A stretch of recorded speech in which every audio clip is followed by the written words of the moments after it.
সদ্গুরুকে ও অসৎগুরুকে।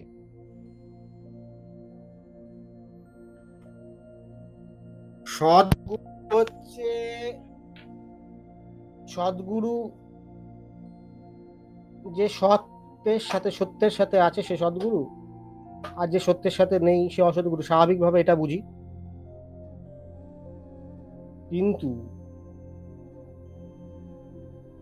সত্যটা কি? সত্যটা কি মৃত্যু না জীবন? যে আমাকে পরাধীন করে রাখবে, পরাধীন মানে আটকে রাখছে। আটকে রাখা মানে কি? কন্ট্রাকশন। কন্ট্রাকশন মানে কি? আস্তে আস্তে ক্ষীণ হতে হতে হতে শেষ, মৃত্যুগামী। যে এরকম করবে সেই অসৎগুরু।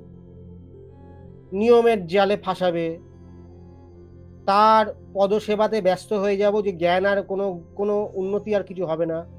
সব থেকে বড় পদসেবা করেও সমস্যা নেই, যেখানে নিজের পরিবারকে অশ্রদ্ধা করা শিখবো। এখন ধর্ম ব্যাপারটা এত ভয়াবহ হয়ে গেছে, মানুষ ভয় পায়। অল্প বয়সী ছেলে যে ধর্ম ধর্ম করে ভয় পেয়ে যায়, বাড়ি ছেড়ে চলে যাবে। ধর্ম যে একটা মানুষের গড়বার জায়গা, সেটা না করে এই গুরু, এই অসৎ গুরুগুলো, যারা অসৎ গুরু, তারা কি করবে? বাড়ি থেকে বিরোধিতা করাবে, আস্তে আস্তে মাইন্ডটাকে খাবে। অসৎ গুরু পায় কখন? যার জীবনে খোঁজ নেই, একনিষ্ঠ খোঁজ নেই, সে সম্পূর্ণ প্রচেষ্টা করেনি, সে দেখেছে বাবা ইজি ওয়ে আউট, ফটাফট সহজ রাস্তাটা বের করি, সে অসৎ গুরুই পাবে, অসৎ লোক পাবে।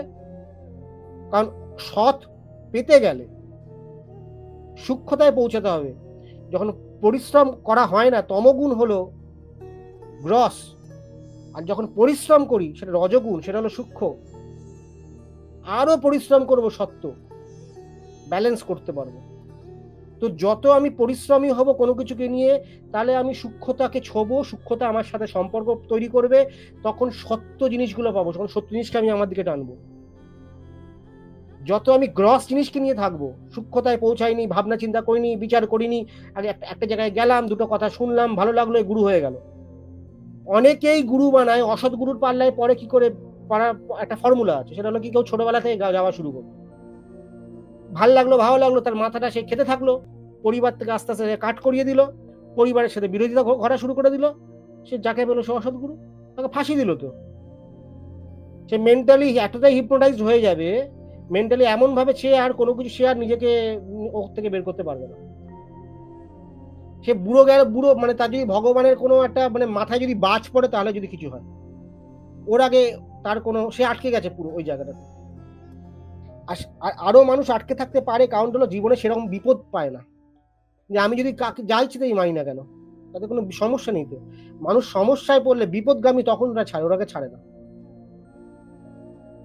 অন্যায় যতক্ষণ ধরা যায় ধরে রাখা, কে যাচাই করে দেয়? আর এই অসৎ গুরুর পাল্লায় পর তারা যাচাই করা বন্ধ করে দেবে। অসততা, অসৎ গুরু খালি নয়, অসততার সঙ্গ তখনই হয় যখন মানুষ শোনা বন্ধ করে দেয়, সূক্ষ্ম বিচারে যাবেই না, আমি অত ভাবতে পারছি না, অত বুঝতে পারছি না, অত বুঝতে চাই না, এই সব কথা তাদের থেকে শুনবে। তারা প্রবণতাই গ্রস। গ্রস হলো অসৎ, সূক্ষ্মতা হলো সৎ। অসৎ বলছি কারণ মৃত্যুগামী, ওইভাবে বলছি, আর কিছু না। এক্সপ্যানশন করতে দিচ্ছে না, মানে ভারী জিনিস, আর সূক্ষ্ম মানে এক্সপ্যান্ড করতে দিচ্ছে। গুরু কখনো তোমায় বাঁধবে না, গুরু চায়ও না তুমি তাকে গুরু বলে ডাকো, ঠিক আছে? গুরু গুরুত্ব চায় না। তো ব্যাপারটা হলো, তোমাকে কোনো গুরু বলে কাউকে কিছু বলতেই হবে না।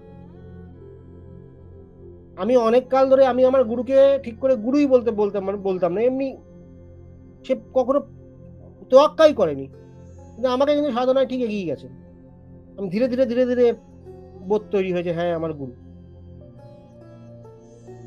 তাও ওনাকে যেই বলেছি যে আপনি আমার গুরু, তাতে রেগে গেছিলেন। কারণ বেসিকটা বুঝতে হবে, সংসারে যে left hand path, right hand path, বাবা ও মা, লেফট হ্যান্ড পাথ মা, রাইট হ্যান্ড পাথ, এটা সবারই শরীর তৈরি। তো শরীরটা এই দিয়ে ইদা পিঙ্গলা না থাকলে সুষমনার কোনো স্থান নেই। ইদা পিঙ্গলার মাঝে সুষমনা, যে গুরুর শক্তি, ঠিক আছে? ইদা পিঙ্গলা ব্যালেন্স কর, ইদা পিঙ্গলা তপস্যা, গুরুর থেকে শক্তিটা হলো ফল। গুরুটা যে মানুষটাকে যে শ্রদ্ধা করছি, বাবা মার থেকেও বেশি করে কোনো কোনো পাগল লোক আছে যারা বাবা মার থেকেও বেশি উঁচু করে দেখে।